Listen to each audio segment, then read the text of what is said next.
ఒకసారి ఏం జరుగుతుందంటే అడవిలో ఉండే సింహానికి తన శరీరంలో ఏదో బ్యాడ్ స్మెల్ వస్తున్నట్లు అనుమానం వస్తుంది.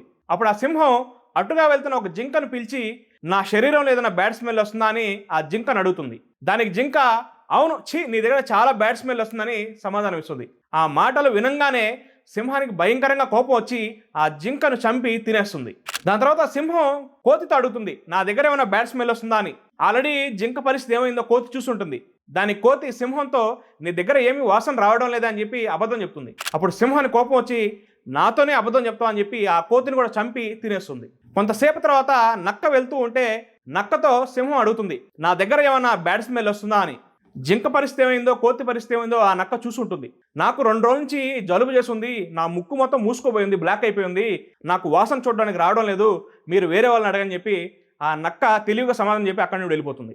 ఆ జవాబు వినంగానే ఆ సింహం నక్కని ఏమీ చేయకుండా వదిలేస్తుంది. ఈ కథలో నీతి ఏంటంటే